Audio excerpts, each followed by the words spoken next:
Sir నమస్తే sir. Sir చెప్పండి, ఈ యూరియాకి సంబంధించి కొరత రాష్ట్ర ప్రభుత్వమే ఫెయిల్యూర్, కేంద్ర ప్రభుత్వం కూడా ఫెయిల్యూర్.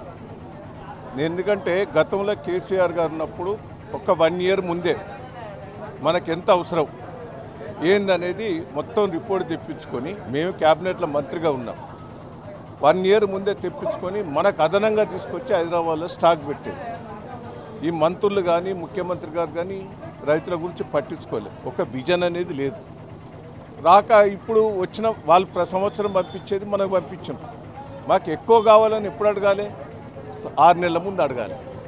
ఇప్పుడు పోయి ఏదో డ్రామా, రైతుల కోసం ఏదో కొట్లాడుతున్నాం, ఢిల్లీలో కొట్లాడుతున్నాం అని కాంగ్రెస్ వాళ్ళ ధర్మ, బీజేపీలో యాక్షన్. కానీ ఇలా రైతులు గోస పరిస్థితి అయితే ఘోరంగా ఉన్నది. ఇప్పుడు ఏందండి, వీడికి 400 బస్తాలు వచ్చిన 1000 మంది రైతులు ఉన్నారు. మనిషి 2 బస్తాలు, 4 ఎకరాలు ఉన్నది, 5 ఎకరాలు ఉన్నది, 6 ఎకరాలు ఉన్నది. ఏం సరిపోతుంది?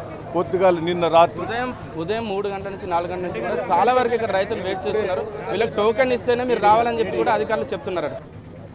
ఉన్నది 1000 మంది రైతులు, ఏం చేయాలి? నాకు అట్లాగా స్టాక్ వస్తుందని నువ్వు మధ్యాహ్నం వరకు మీ ఊళ్ళో ఒక లారీ పంపిస్తానంటారు, లారీ కూడా సరిపోదు. ఏం చేయాలి? ఎన్ని ఇస్తావు నువ్వన్నా? కదంతా చెప్పకు. ఈ రాయపాయ అర్సన్పర్తి మండలానికి ఎంత ఇస్తావు? నేను లేకపోతే రోడ్డు మీద ధర్నా చేస్తా. నువ్వు హామీ ఇస్తే నేను ఊరుకుంటా. ఎన్ని పంపిస్తావు? ఇక్కడ ఇబ్బంది లేకుండా చేసే బాధ్యత నీదా? 100% కదా, 100% కదా, ఇబ్బంది లేకుండా చేస్తావు కదా. సరే సరే, ఈ ప్రభుత్వ ఫెయిల్యూర్స్, మంత్రుల ఫెయిల్యూర్స్, ఎమ్మెల్యేలు ఫెయిల్యూరు, రైతులకు ఎరువులు సరిపడే ఒక ప్లానింగ్ లేదు, ఓ పద్ధతి లేదు.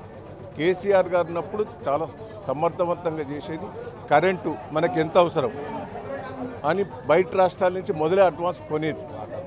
వాటర్ మనకు 6 నెలల ముందే వాటర్. రైతు బంధు 2 సంవత్సరం ఎగ్గొట్టిండ్రు, మొన్న వేసిండ్రు. అంటే ఈయన మొదలే విజన్ చేసేది. ఆయన విజన్ తోటి రైతులందరినీ కూడా కాపాడుకున్నాడు. నీళ్ళు ఇచ్చిండు, కరెంట్ ఇచ్చిండు, మంచిగా ఎరువులు ఇచ్చిండు, ప్రతి గింజ కొనేది, బోనస్ అదే కొట్టిండు. అంటే ఎంత బోకస్ మాటలు రేవంత్ రెడ్డి, మూర్ఖుడు. మీ పాలకుర్తి నియోజకవర్గాలు కూడా మాకు యూరియా అందించాలని స్వయంగా అధికారుల కాళ్ళు పట్టుకొని రైతులు వేడుకున్నా కూడా కనికరించలేదని చెప్పేసి వాళ్ళు ఆందోళన చేస్తున్నారు సార్. ఏం చెప్తారు? వాళ్ళకు కూడా నేను కలెక్టర్లతో మాట్లాడినా, అధికారులతో మాట్లాడినా, వాళ్ళు కూడా ఏమంటారు, సార్ ఇక్కడ బస్తాలు లేవు, ఏదో మీరు చెప్తే ఇంకో లారీ పంపిస్తాం, 2 లారీలు పంపిస్తాం, కానీ అక్కడి నుంచే లేవు, మేము ఏం చేయగలుగుతాం అంటారు వాళ్ళు. ఆ లారీలు కూడా ఏదైనా మండలం నుంచి తీసి ఇటు పంపిస్తారు నేను చెప్తే. ఏం లాభం అది? ఆడ రైతులు ఇబ్బంది పడతారు కదా.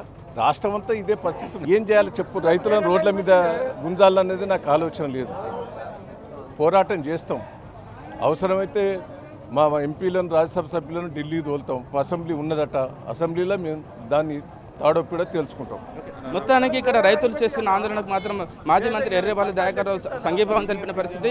స్వయంగా మనతో మాట్లాడుతున్న క్రమంలోనే వ్యవసాయ శాఖ అధికారి ఏడీకి కూడా కాల్ చేసి ఖచ్చితంగా రైతులకు సరిపడా యూరియా అందించాలి, ఒకవేళ సమయానికి అందించకుంటే మాత్రం ఖచ్చితంగా రైతుల పక్షాన పోరాటం చేస్తాం, మేము ధర్నా చేసేదాకా తీసుకొచ్చుకోవద్దని చెప్తున్నాయి. గతంలో మేము అధికారంలో ఉన్నప్పుడు ముందస్తుగానే ప్రణాళిక రూపొందించుకొని దానికి అనుగుణంగా రైతుల కోసం మేము కార్యకలాపాలు చేపట్టేవాళ్ళం. కానీ రేవంత్ రెడ్డికి సరైన విజన్ లేకపోవడం మూలంగా, దాంతోపాటు కేంద్ర ప్రభుత్వం నిర్లక్ష్యం మూలంగా ఇప్పుడు రైతులు ఇబ్బంది పడే పరిస్థితి ఎదురైంది. ఒకసారి అధికారులతో సమీక్షా సమావేశం నిర్వహించి ఖచ్చితంగా రైతులకు సమయానికి యూరియా అందించాలని కూడా మాజీ మంత్రి ఎర్రబెల్లి దయాకర్ రావు డిమాండ్ చేస్తున్న పరిస్థితి. కెమెరా పర్సన్ భిక్షపతితో రాము, మెగానటి, వరంగల్.